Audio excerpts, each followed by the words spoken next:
મિત્રો Mumbai film industry માટે 4 April એટલે કે શુક્રવારનો દિવસ છે ને ખૂબ જ ગુજારો સાબિત થયો હતો, કારણ કે હિન્દી ફિલ્મ જગતના આઇકોનિક સુપરસ્ટાર અને ડિરેક્ટર એવા મનોજ કુમાર આ દુનિયાને છોડીને 87 વર્ષની ઉંમરે મિત્રો ચાલ્યા ગયા છે. અને એમનો રિયલ નેમ છે ને આમ તો હરિકૃષ્ણ ગિરી ગોસ્વામી હતું, પરંતુ એમની દરેક મૂવીમાં જે દેશપ્રેમની ઝલક જોવા મળતી હતી એટલે તેમને ભારત કુમાર તરીકે પણ ઓળખવામાં આવતા હતા. મિત્રો એમનું નામ ભારત કુમાર કેવી રીતે પડ્યું એના પાછળની કહાની પણ ખૂબ જ રસપ્રદ છે. એમ તો એમનો જન્મ છે 24 જુલાઈ 1937 દિવસે પાકિસ્તાનના અબુડાબાદ ખાતે થયું હતું, પરંતુ 1947માં ભારત અને પાકિસ્તાનના ભાગલા પડ્યા અને તેઓ દિલ્હીમાં જે શરણાર્થી કેમ્પ છે ત્યાં કને રહેતા હતા અને ત્યાં કને તેમને ખૂબ જ કષ્ટી વેઠવી પડી. તેથી તેમણે નક્કી કરી લીધું કે મારે હવે આ કાંઈ દેશ માટે કરવું છે, અને એમણે મિત્રો બધી દેશપ્રેમની જ મૂવી બનાવી. અને મોસ્ટ ઓફ મૂવી એવી હતી કે જેમાં એમનું નામ છે ને ભારત કુમાર જ રહેતું હતું, એથી તેમનું નામ છે ને ભારત કુમાર જ પડી ગયું હતું. મિત્રો તેમણે 1957માં આવેલી ફેશન મૂવીથી બોલિવૂડની યાત્રા શરૂ કરી હતી અને ત્યારે તેમની ઉંમર છે ને માત્ર 19 વર્ષની હતી અને એમને રોલ નિભાવવાનો હતો 90 વર્ષના ભિક્ષુકનો.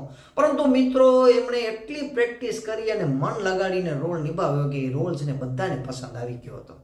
ત્યાર પછી મિત્રો અમને છે ને ભગતસિંહ પ્રત્યે ખૂબ લગાવ હતો. ત્યારે 1965માં એમની એક મૂવી આવી શહીદ.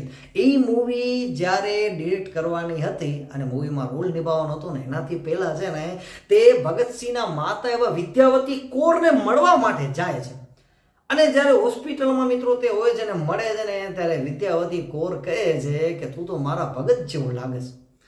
અને મિત્રો આ વાતનો એમના ઉપર એટલો બધો પ્રભાવ પડ્યો કે એમણે શહીદ મૂવી 1965માં બનાવી નાખી.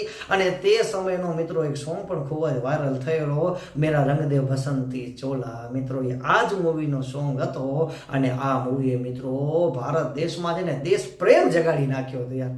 અને મિત્રો 1967માં મનોજ કુમારજીની એક મૂવી આવી હતી જેનું નામ હતું ઉપકાર. અને આ મૂવી બનાવવાની પ્રેરણા છે ને તેમને ભારતના વડાપ્રધાન એવા લાલ બહાદુર શાસ્ત્રીજી તરફથી મળી હતી. 1965માં જે શહીદ મૂવી આવી હતી એ મૂવી જે લાલ બહાદુર શાસ્ત્રીજીએ જોઈ અને એમાં તેમણે જે ભગતસિંહનો રોલ નિભાવ્યો હતો ને તે લાલ બહાદુર શાસ્ત્રીજીને ખૂબ જ પસંદ આવી ગયો અને તેમણે સૂચન કર્યું કે જય જવાન ને જય કિસાનના સૂત્ર પરથી છે ને તમે એક મૂવી બનાવો. અને આ સૂચન છે ને મનોજ કુમારજીને એટલું બધું ગમી ગયું કે તેમણે મિત્રો દિલ્હીથી મુંબઈ ટ્રેનમાં યાત્રા કરી રહ્યા હતા અને તે સમય દરમિયાન આ મૂવીને આખી પટકથા લખી નાખી. અને આ મૂવીનો પણ મિત્રો એક ગીત ખૂબ જ વાયરલ થયેલો, મેરે દેશ કી ધરતી. મિત્રો આ મૂવીનો જ સોંગ છે અને આ સોંગે છે ને દેશ પ્રેમને મિત્રો એક નવી જ ઊંચાઈએ લઈ ગયા.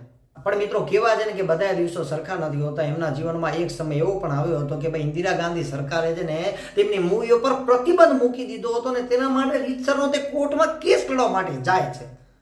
હા મિત્રો તે સમય છે ને ઇમરજન્સીનો હતો અને ઇમરજન્સીના ફેવરમાં મનોજ કુમારને એક મૂવી બનાવવા માટે કહેવા માટે આવે છે, પરંતુ મિત્રો તેમને સ્પષ્ટપણે ના પાડી દીધી અને એમના સામે કાર્યવાહી થઈ અને તેઓ કોર્ટમાં ગયા અને મિત્રો કેસ જીતી ગયા. અને એમની જે મૂવી બે હતી જેના પર પ્રતિબંધ મૂકવામાં આવ્યો હતી, એક હતી શોર અને એક હતી 10 નંબરી. મિત્રો આ કોર્ટમાં કેસ જીતી ગયા અને આ જે બંને મૂવી છે એના પરથી પ્રતિબંધ હટી ગયો. અને મિત્રો જ્યારે અમિતાભ બચ્ચનની પણ પરિસ્થિતિ સારી નથી, લોકો એમને ટોણા મારી રહ્યા હતા, એમનો સમય ખૂબ જ ખરાબ ચાલી રહ્યો હતો, મૂવી પણ ફ્લોપ થઈ રહી હતી, તે સમયે મિત્રો મનોજ કુમાર જ હતા જેમણે અમિત કુમારને મદદ કરી હતી અને અમિતાભ બચ્ચનને એક મૂવી આપી હતી રોટી કપડા અને મકાન. અને આ મૂવીમાં મિત્રો એંગ્રી યંગ મેન તરીકે છે ને અમિતાભ બચ્ચન ઉભરી આવ્યા હતા અને આ રોલ આપનાર છે ને મિત્રો એ મનોજ કુમાર જ હતા. ના અમિતાભ બચ્ચને તો નક્કી કરી લીધું હતું કે ભાઈ મારે તો દિલ્હી ચાલ્યા જવું છે, પરંતુ મિત્રો તેમને ત્યાં કને રાખી અને મૂવીમાં રોલ આપનાર છે ને એ મનોજ કુમાર સાહેબ જ હતા જેમણે અમિતાભ બચ્ચનને બચાવી લીધા. બાકી મિત્રો એમની દરેક મૂવી છે ને સરસ મજાની હતી. ઉપકાર જોઈ લો, નીલકમલ જોઈ લો, હિમાલય કી ગોદ મેં, ક્રાંતિ, 10 નંબરી અને એક મારી મિત્રો એમાંની સૌથી ફેવરેટ મૂવી હોય ને તો એ છે પૂરબ અને પશ્ચિમ. મિત્રો જીવનમાં છે ને એકવાર જે આ મૂવી અવશ્ય જોજો. તમને છે ને ભારત આપણો દેશ કેવો સરસ મજાનો છે ને શું આપણા દેશની સંસ્કૃતિ છે ને એના પ્રત્યે મિત્રો તમને પ્રેમ જાગૃત થઈ જશે ને તમને ગૌરવ થઈ જશે કે યાર કે મારો જન્મ છે ને ભારત જેવા મહાન દેશમાં થયો હતો. એટલી સરસ મજાની મૂવી છે એટલે જીવનમાં છે ને એકવાર આ પૂર્વ પશ્ચિમ મૂવી છે ને અવશ્ય જોજો મિત્રો. તેમને દાદા સાહેબ ફાળકે એવોર્ડ, પદ્મશ્રી અને નેશનલ એવોર્ડથી પણ નવાજવામાં આવ્યા હતા અને ભારતના દિગ્ગજ મિત્રો, નેતાઓ, ફિલ્મ ઇન્ડસ્ટ્રી સાથે જોડાયેલા લોકો બધે એમને શ્રદ્ધાંજલિ અર્પી છે અને ભારતના માનનીય વડાપ્રધાન નરેન્દ્ર સાહેબ મોદીએ પણ એમના માટે ટ્વીટ કરીને જણાવ્યું હતું કે મિત્રો એમને દેશભક્તિની મૂવી માટે છે ને તેમને હંમેશા યાદ કરવામાં આવશે યાર, કારણ કે એમણે મૂવી જ એટલી સરસ મજાની બનાવી હતી. આવા સુપરસ્ટાર છે ને ભારત દેશને મળ્યા ને મિત્રો, એ ખરેખર આપણા દેશ માટે ગૌરવની વાત છે યાર. જય હિન્દ, જય ભારત. ભગવાન એમની દિવ્ય આત્માને શાંતિ આપે.